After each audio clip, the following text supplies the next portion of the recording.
Superman by James Gunn, the latest Superman movie, starring David Corenswet as Superman rather than Henry Cavill.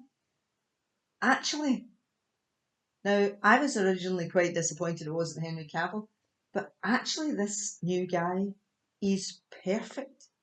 He's just really, really good as Superman. He's earnest. He's just a really unapologetic, unironic, good guy trying to do his best. And I find that quite refreshing.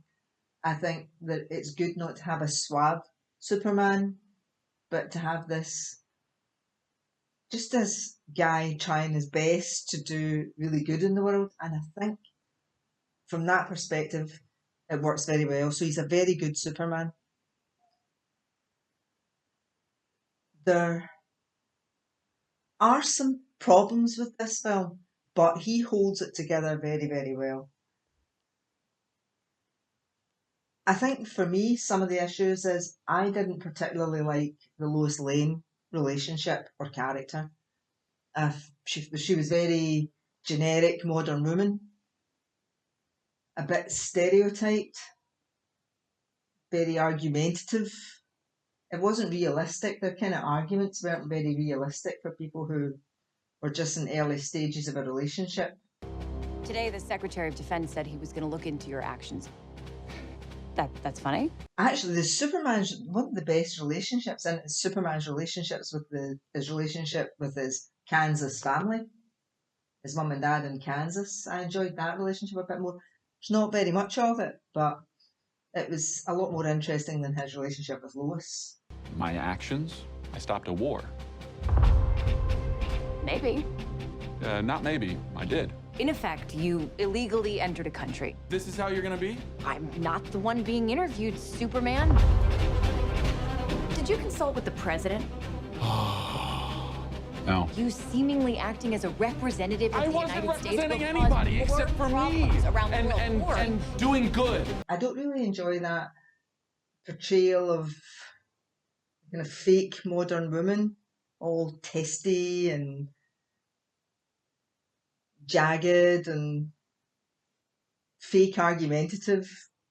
It's almost like having an argument to stoke conflict and generate interest either in your film or in the relationship by stirring up trouble. And I just think, and picking fights and being kind of needling. So she would there's a scene where she's interviewing him and she's saying, this is on the record and this is off the record, and just trying to really throw him off his balance. And people dating or people in a relationship just wouldn't behave like that. So it's sort of silly. I would question myself in the same situation and consider the consequences. People were going to die! I think for me as well, Lex Luthor didn't work. Now, Nicholas Hoult is a really good actor. I really like him and what I see him in. And he wasn't bad in this. It's just the way he kind of portrays him is just as a bit of a clinical madman. There isn't this kind of cold, calculating, scary baddie about him. There's not this genius element, although he is portrayed as a genius in it. I think for me as well, the story didn't stand up particularly well. It was very convoluted.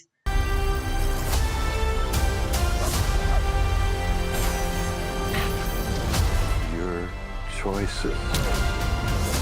There was constant action with very little investment in the characters other than Superman. So it was just it replaced story with action. And so you got a lot of CGI, a lot of action, and I love action films. But the balance was kind of off with the story. So while the film was quite good and the Superman himself, this introduction to this new Superman was brilliant, he's really good, so was Henry Cavill. But this guy is terrific. And that was actually my biggest doubt about the film going in, but he turned out to be the best thing about it. The other characters in this film are a little bit nothing burgers, like the Nathan Fillion character. I mean, he's a really good actor and he deserves more than the script they got for this character, which is just poking fun at himself. But none of the humour landed. It was all fell flat. So another thing was Superman was kind of artificially weakened for this film. A lot of the time he was kind of like lying on the ground and being beaten up, or he's unconscious, or he's trapped with kryptonite. There wasn't really the indication that this character was really someone that could fly at the speed of light or was so strong as he is, you know. On the whole, I would say this film is a 3 out of 5.